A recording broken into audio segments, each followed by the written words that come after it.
하나님 아버지, 이 아침에도 저희를 신실하게 찾으시며 주의 말씀과 성령으로 저에게 임하시는 귀한 은혜를 인하여 감사합니다. 아버지 하나님, 저희 오늘 하루도 저희의 모든 근심 걱정과 또 무익한 생각들을, 욕심들을 다 내려놓고 주 앞에 저희 자신을 새롭게 세우게 하시고 또 저희의 중심에 하나님의 말씀과 주의 거룩한 뜻으로 충만하게 채워지게 하여 주시옵소서. 성령으로 저희가 생명의 기운을 얻게 하시고 또 저희의 능으로 행하지 아니하며 성령의 음성을 따라서 살아가는 하루 되게 하여 주시옵소서. 아버지, 아침에 하나님의 말씀 한마디를 귀로 듣고 마음으로 듣기를 원하오니 저희의 마음속에 저희의 마음이 활짝 열려서 하나님의 살아계신 말씀을 듣게 하여 주시옵소서. 예수 그리스도 이름으로 기도합니다. 아멘. 자, 오늘 우리가 읽을 성경 말씀은 아모스 5장 18절에서 27절까지입니다. 아모스 5장 18절에서 27절까지 함께 읽겠습니다. 화 있을진저 여호와의 날을 사모하는 자여, 너희가 어찌하여 여호와의 날을 사모하느냐? 그 날은 어둠이요 빛이 아니라 마치 사람이 사자를 피하다가 곰을 만나거나 혹은 집에 들어가서 손을 벽에 대었다가 뱀에 물림 같도다.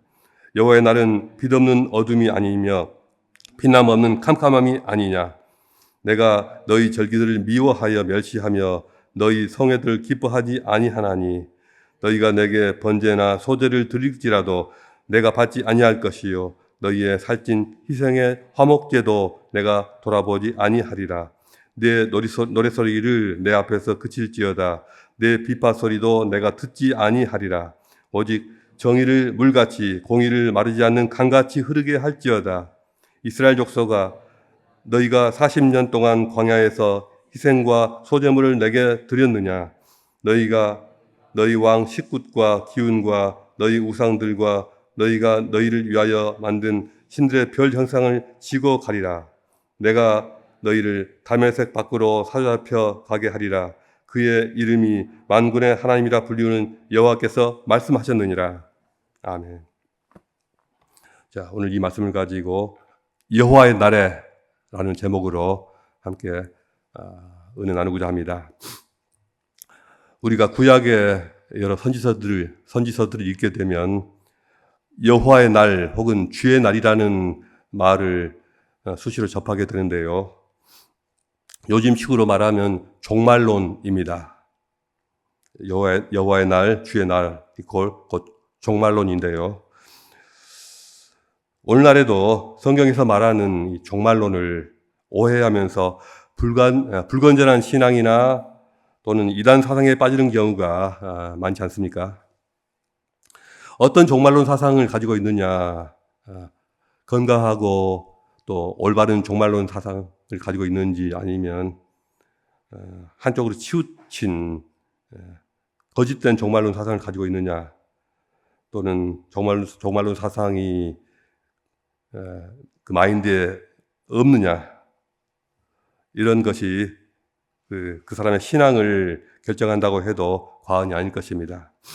구약시대 이스라엘 백성들도 잘못된 종말론 신앙을 가진 경우가 많았습니다. 아모스 5장은 여호와의 날을 사모하는 자들에 대한 강력한 경고입니다. 왜 여호와의 날을 사모하는 자들을 경고하시는 건가요? 바로 이들이 잘못된 종말론 사상을 가진 사람들이었기 때문입니다. 그들은 여호와의 날이 하나님의 선민인 자신들에게는 영광의 날이요 또 기쁨의 날이 될 것이지만 그들과 대립하고 있는 이방인들에게는 심판과 죽음의 날이 될 것이라고 믿어 의심치 않았습니다. 자신들이 하나님의 특별한 택함을 받은 선민이기 때문에 그것이 당연하다 이렇게 생각한 것입니다.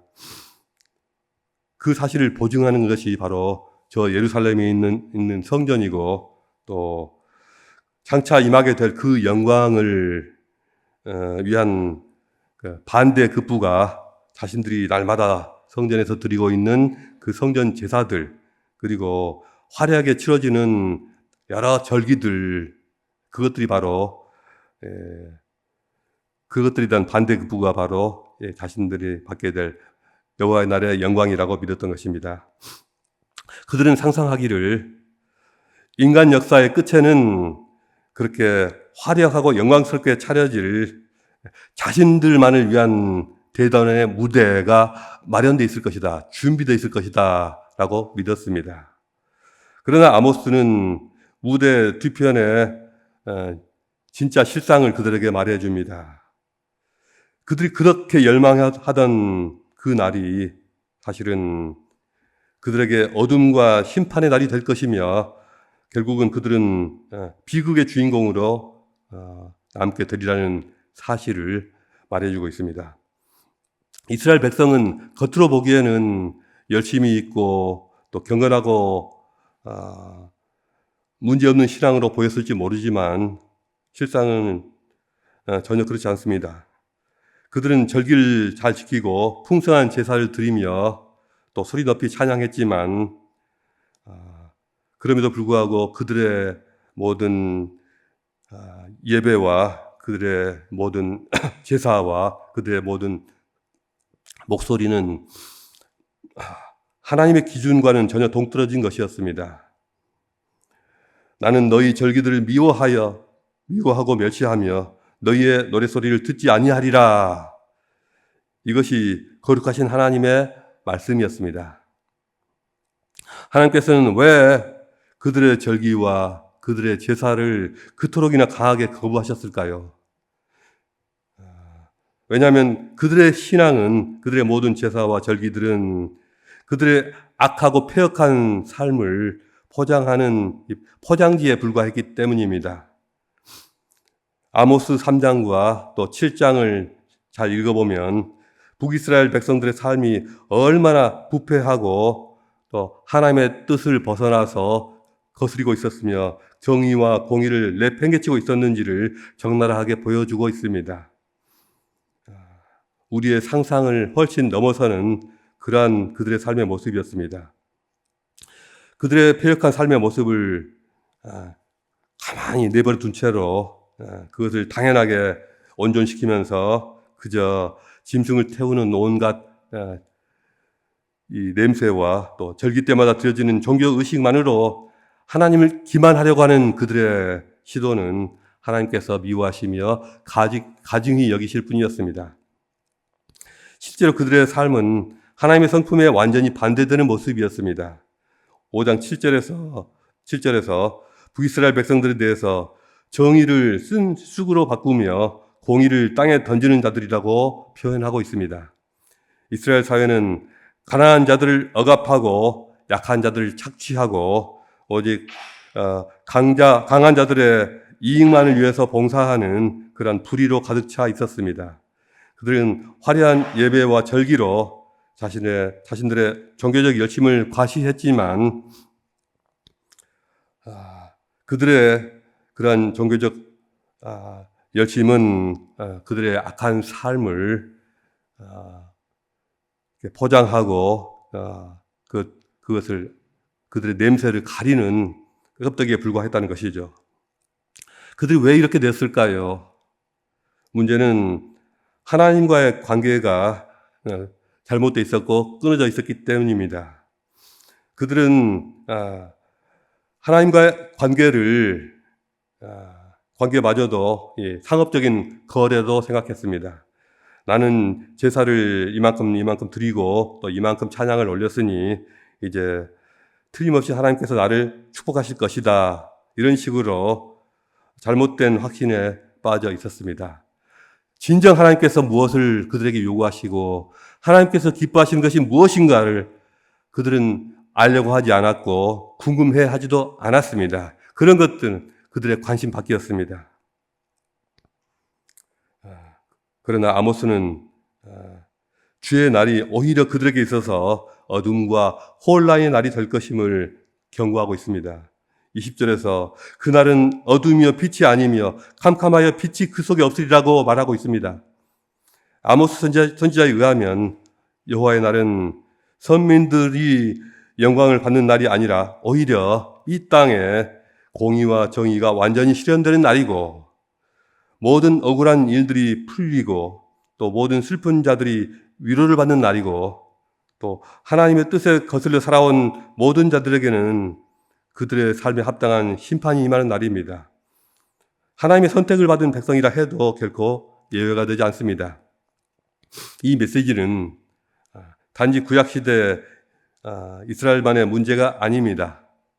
오늘날 우리의 신앙을 돌아보게 만드는 중요한 거울이기도 합니다.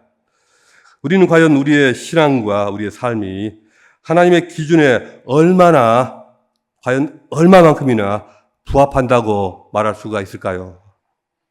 우리의 예배와 우리의 신앙은 얼마나 전심으로 하나님을 기뻐하고 있고, 또 얼마나 그분을 마음으로 깊이 찬양하고 또 그분의 임재를 누리고 있습니까?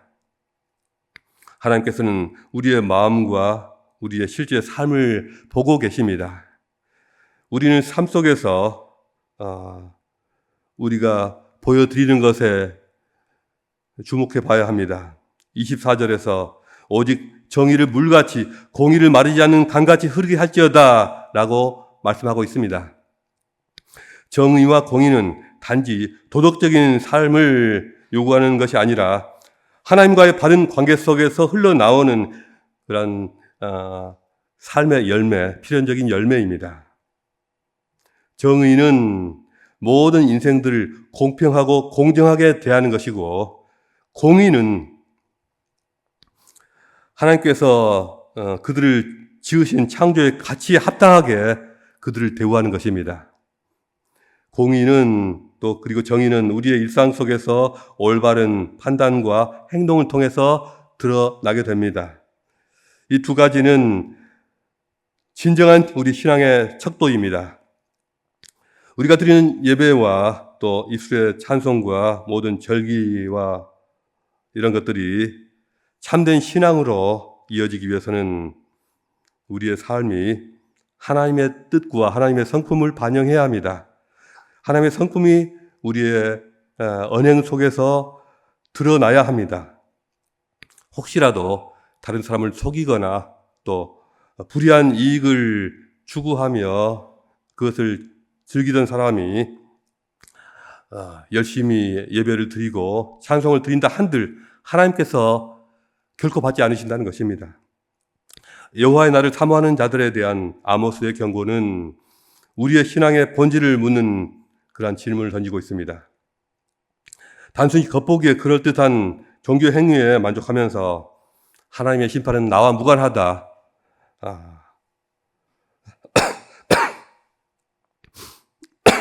이렇게 생각하는 그런 안일한 태도에 일침을 가합니다. 여호와의 날은 심판의 날이면서 또한 구원의 날이기도 합니다. 이 사실을 항상 기억해야 합니다. 우리는 여호와의 날에 임할 심판이 나와는 전혀 무관하겠거니 나와 도대체 무슨 상관이 있느냐, 이런 착각에서 벗어나야 합니다. 그 날은 우리의 삶과 신앙의 실체가 다 드러나는 날입니다. 우리의 모든 행위의 태도가 불꽃 같으신 하나님의 눈앞에 벌거벗은 것 같이 드러나고 평가받는 날입니다. 따라서 그날을 준비하는 우리의 자세는 마땅히 회개하고 또 회개하며 우리 자신을 새롭게 하고 또 새롭게 해야 합니다. 지금 이 순간 우리의 마음을 우리가 새롭게 하고 또 우리의 삶의 방식을 조정하면서 하나님의 뜻에 순종하는 삶으로 나아가야 합니다. 하나님의 정의와 공의로 채워진 삶이란 단순히 착한 행동을 많이 하는 도덕적인 삶과는 차이가 있습니다. 그것은 하나님의 성품이 우리의 내면에 스며들어서 우리의 생각과 말과 행동을 통해서 주님의 성품이 드러나는 것입니다. 하나님의 정의는 그저 올바르게 행한다는 어떤 추상적인 개념이 아닙니다. 그것은 우리가 만나는 사람들 속에서 억울함을 당하는 자들이나 또 눌려있는 자들을 돌보는 그러한 행동으로 나타납니다. 하나님의 정의는 가난한 이웃을 외면하지 않고 억울한 사람들을 만들지 않고 오히려 그들의 목소리에 우리가 귀를 기울이고 우리가 내 권리를 먼저 주장하기보다는 다른 사람의 권리를 먼저 이해하고 또 그것을 세워주는 그런 삶 속에서 구현됩니다. 우리는 이 정의를 통해서 하나님의 나라를 현재 세상 속에서 경험하게 됩니다. 공의는 단순히 법의 잣대로 모든 것을 또 사람을 판단하는 것이 아닙니다. 공의는 하나님께서 창조하신 모든 인간이 그분의 형상을 따라서 존귀한 존재로 존귀한 존재임을 인정하면서 서로를 존중하고 사랑으로 대하는 삶의 방식입니다. 공의는 약한 자들을 위해서 말하고 힘없는 자들을 위해서 일해주고 또 지켜주며 또 잘못된 일은 내가 손해를 볼지라도 바로잡는 결단에서 드러납니다. 하나님께서 말씀하신 오직 정의를 물같이 공의를 마르지 않는 강같이 흐르게 하라. 이 명령은 우리의 신앙이 우리의 교회 안에서 또 예배 속에서 찬송 안에서만 머무르지 않고 삶의 모든 자리에서 하나님의 뜻을 이루는 그러한 모든 노력으로 나타나야 함을 말씀하고 있습니다. 반면에 형식적인 신앙에 안주하는 삶은 겉보기에는 그럴듯해 보일지 몰라도 그 내면은 공허하고 온갖 세상의 악한 욕망으로만 채워진 그러한 삶입니다. 겉으로는 예배와 찬송의 언어로 하나님을 높이는 듯 하지만 한꺼풀 껍질을 벗겨보면 그 안에는 자신의 이익과 안락을 추구하는 그러한 의지밖에 없습니다. 하나님의 성품을 닮아가려는 어떠한 노력도 없습니다.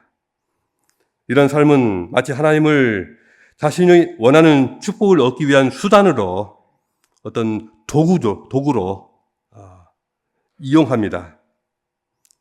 하나님을 수단적인 그런 것으로 이용하고 사용한다는 것이죠. 이런 태도는 신앙의 겉모습은 있을지 몰라도 그 영혼은 그리스도의 생명력과는 전혀 동떨어진 삶을 살게 됩니다. 이러한 신앙은 하나님께서 요구하시는 그러한 삶의 열매를 전혀 맺지 못하기 때문에 결국 여호와의 날에 임할 심판이 그에게 임박하게 됩니다. 여호와의 날은 그 어느 누구도 피할 수 없는 날입니다.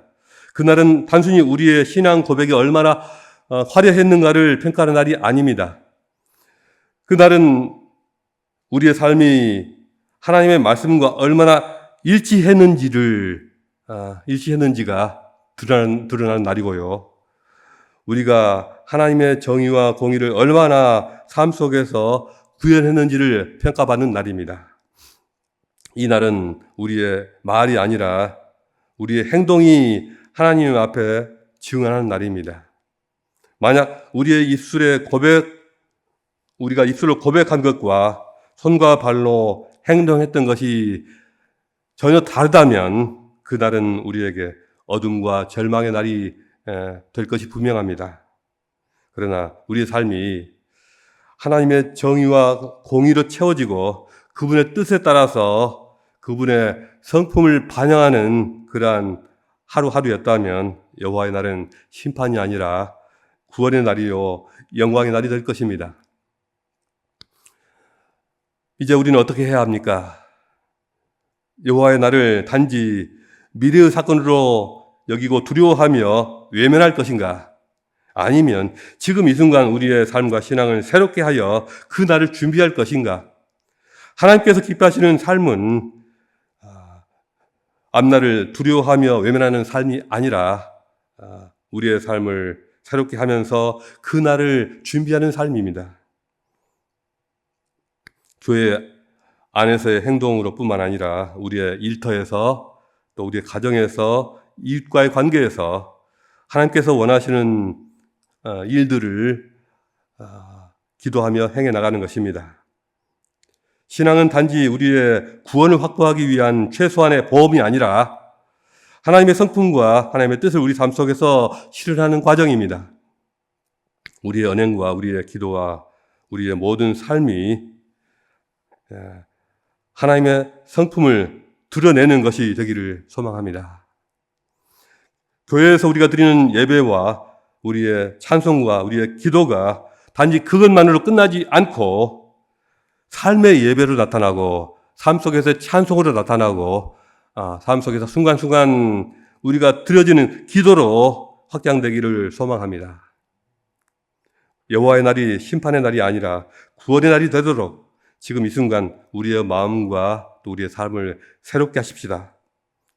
하나님의 뜻과 성품이 우리의 삶 속에서 넘쳐 흐르도록 합시다. 그리하여 그날이 우리 앞에 닥쳤을 때 슬픔과 고통과 수치를 당하지 않고 기쁨과 위로와 만족을 누리는 저와 여러분 모두가 되실 수 있기를 주님의 이름으로 축복합니다. 기도하시겠습니다. 기도하실 때 우리의 마음속에 생각과 뜻이 날마다 새로워지도록 또 우리 삶이 주님의 말씀 가운데서 조정될 수 있도록 이런 부분을 묵상하시면서 주님께 기도하며 나가겠습니다.